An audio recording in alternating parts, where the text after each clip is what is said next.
ಬಾಗಲಕೋಟೆ ಜಿಲ್ಲೆಯ ಬಿಳಗಿಯಿಂದ ಉಗಮವಾದ ಸಣ್ಣ ಹುಡುಗನು ಜಮಖಂಡಿಯ ಪಾಠಶಾಲೆಯಲ್ಲಿ ಓದುತ್ತಿದ್ದ. ದಿನವೊಂದರಲ್ಲಿ ಅವನು ಕಂಡದ್ದು ಆತನ ಜೀವನವನ್ನೇ ಬದಲಿಸಿತು. ಅಮ್ಮ, ತಾಯೇ, ಭಿಕ್ಷೆ ನೀಡವ್ವ. ಅಮ್ಮ, ತಾಯೇ, ಭಿಕ್ಷೆ ನೀಡವ್ವ. ಅಮ್ಮ, ಏನಪ್ಪ?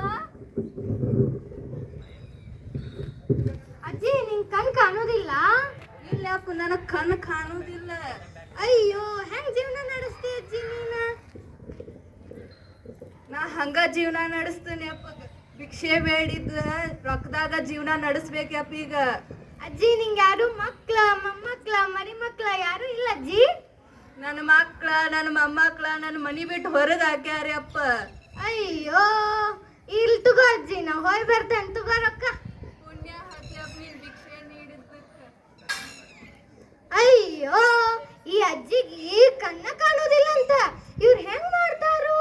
ಈ ಜಗತ್ ಒಳಗ್ ಕಣ್ಣಿಲ್ದ ಏನು ಮಾಡಕ್ ಆಗುದಿಲ್ಲ. ಅಯ್ಯೋ ದೇವ, ಇದಕ್ಕೇನಾರ ಮಾಡಬೇಕು.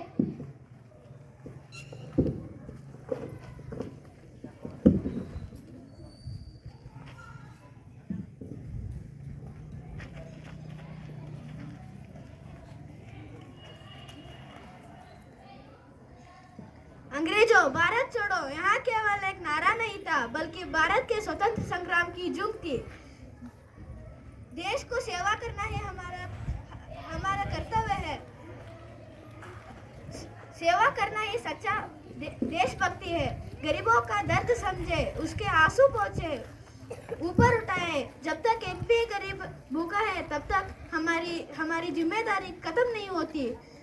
देशवासियों, यहाँ देश हमारा है। आओ सब हमारे कर्मों से देशभक्ति को साबित करें।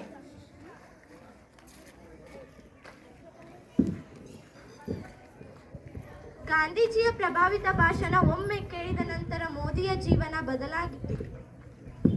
ನಾನ ಯಾವತ್ತೂ ರೊಕ್ಕದಿಂದ ಬೀಳುವುದಿಲ್ಲ. ನಾ ಎಲ್ಲಾರ್ಗೂ ಸಹಾಯ ಮಾಡ್ಬೇಕು.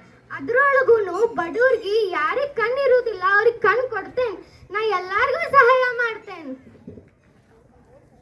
ಆಯುರ್ವೇದ ವೈದ್ಯಕೀಯಲ್ಲಿ ಪದವಿ ಪಡೆದರು. ಮೋದಿಯ ಕನಸು ಬೇರೆಯದ್ದಾಗಿತ್ತು, ಅಂಧರಿಗೆ ದೃಷ್ಟಿ ಕೊಡುವುದು. ನನ್ನ ಕೈಯ ನನ್ನ ಆಯುಧ. ನಾನು ಹುಟ್ಟ ಏನು ವೈದ್ಯ ಆಗಿಲ್ಲ, ಆ ದೇವ್ರು ನಂಗೆ ಶಕ್ತಿ ಕೊಟ್ಟ. ಆಮೇಲೆ ನಾ ಈಗ ಕಷ್ಟಪಟ್ಟು ಈಗ ವೈದ್ಯ ಆಗಿ ನಿಂತೇನೆ. ಈಗ ನೋಡ್ರಿ ಗುಜರಾತ್ ಅನ್ನ, ಈಗ ನೋಡ್ರಿ ಇಲ್ಲೆಲ್ಲ ಯಾರಿಗೆ ಕಣ್ಣಿರೋದಿಲ್ಲಲ್ಲ ಅವ್ರಿಗೆ ಬೆಳಕು ಕೊಡ್ಬೇಕು. ನಾ ಏನ್ರಿ ಸರ್, ನೀವ್ರಿ ಉಚಿತ ಚಿಕಿತ್ಸೆ ಕೊಡ್ತೇನೆ ಅಂತೀರಿ, ಆದ್ರೆ ಇಲ್ಲಿ ಬೆಡ್ ಇಲ್ಲ, ನರ್ಸ್ ಇಲ್ಲ, ವಿದ್ಯುತ್ ಕೂಡ ಇಲ್ಲ. ಹೇಗೆ ಚಿಕಿತ್ಸೆ ಮಾಡ್ತೇನೆ ಅಂತೀರಿ? ಇದು ಅಷ್ಟು ಸುಲಭ ಅಲ್ಲ. ಇದನ್ನೆಲ್ಲ ಇದ್ರೇನೆ ನಾವು ಚಿಕಿತ್ಸೆ ಮಾಡ್ಬೇಕಂತ ಏನಿಲ್ಲ. ಒಂದು ಲ್ಯಾಂಪ್ ಕೊಡ್ರಿ, ಆಮೇಲೆ ಒಂದು ಮೇಜ್ ಕೊಡ್ರಿ, ನೋಡ್ರಿ ಹೇಗೆ ಚಿಕಿತ್ಸೆ ಮಾಡ್ತೇನಂತ. ನಾನು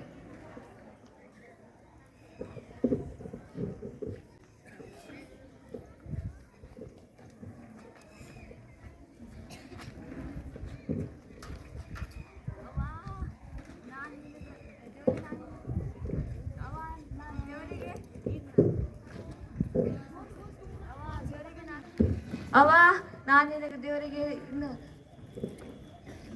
ನಾನು ದೇವರಿಗೆ ಪೂಜೆ ಮಾಡಿದೆ, ಎಲ್ಲ ಇದು ಮಾಡಿದೆ, ಆದರೂ ನನ್ನ ಮಕ್ಕಳು ನೋಡೋಕ್ಕಾಗೋದಿಲ್ಲ. ಏನು ಮಾಡಲಿ?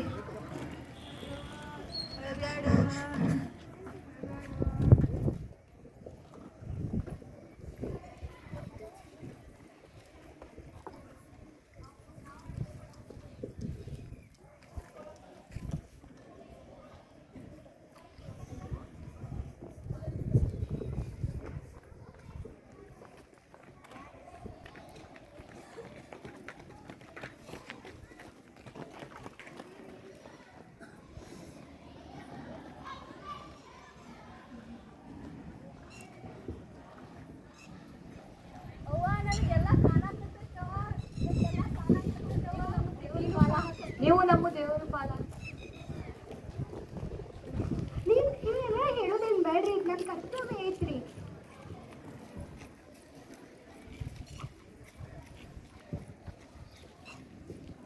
ಇಂದು ಗಿನ್ನೆಸ್ ಬುಕ್ಕಿನಲ್ಲಿ ದಾಖಲೆ 14 ಗಂಟೆಯಲ್ಲಿ 833 ಕಣ್ಣು ಶಸ್ತ್ರಚಿಕಿತ್ಸೆ ಮತ್ತು 8 ಲಕ್ಷಕ್ಕೂ ಹೆಚ್ಚು ಕಣ್ಣು ಶಸ್ತ್ರಚಿಕಿತ್ಸೆ.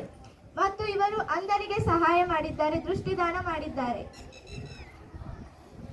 ಡಾಕ್ಟರ್, ನೀವು ಇಷ್ಟೆಲ್ಲ ಆಪರೇಷನ್ ಮಾಡಿದ್ದೀರಿ, 1 ರೂಪಾಯಿನೂ ತಗೊಳಂಗಿಲ್ಲ, ಏಕೆ?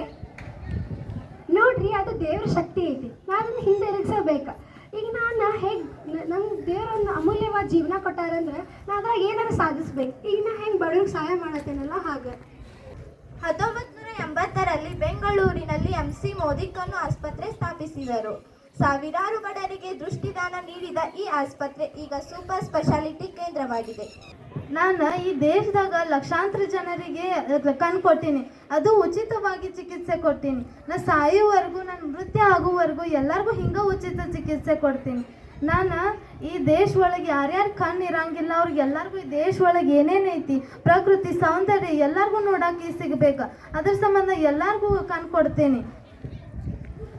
ಈ ದೇಶ ಒಳಗೆ ಭಾಳ ಜನ ಅದಾರ ಹಿಂಗೆ, ಅದ್ರ ಸಂಬಂಧ ಎಲ್ಲರಿಗೂ ಉಚಿತ ಚಿಕಿತ್ಸೆ ಕೊಡ್ಬೇಕು. ಡಾಕ್ಟರ್ ಸರ್, ನಿಮ್ಮಂಥ ವೈದ್ಯರನ್ನು ಪಡೆಯಲು ನಮ್ಮ ಭಾರತ ದೇಶ ಪುಣ್ಯ ಮಾಡಿದೆ.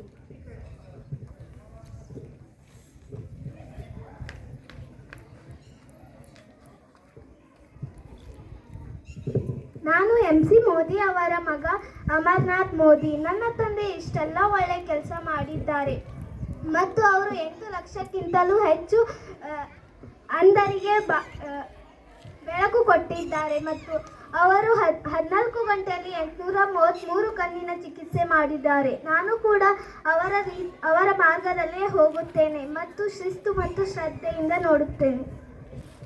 ಕಣ್ಣು ನೀಡಿದ ಈ ಅಣ್ಣನ ನೆನಪಿನಲ್ಲಿ ಕರ್ನಾಟಕವೇ ಧನ್ಯ. ಇವತ್ತಿಗೂ ಜನರು ಹೇಳುತ್ತಾರೆ, ಕಣ್ಣು ಕೊಟ್ಟ ಅಣ್ಣ ಮೋದಿ ಸರ್. ಈಗ ಎಲ್ಲರೂ ಹೇಳಿರಿ, ಡಾಕ್ಟರ್ MC ಮೋದಿಗೆ, ಡಾಕ್ಟರ್ MC ಮೋದಿಗೆ, ಕಣ್ಣು ಕೊಟ್ಟ ಅಣ್ಣನಿಗೆ, ಕಣ್ಣು ಕೊಟ್ಟ ಅಣ್ಣನಿಗೆ, ಅಂಧರಿಗೆ ದೃಷ್ಟಿ ಕೊಟ್ಟ ಅಣ್ಣನಿಗೆ, ಅಂಧರಿಗೆ ದೃಷ್ಟಿ ಕೊಟ್ಟ ಅಣ್ಣನಿಗೆ ಧನ್ಯವಾದಗಳು.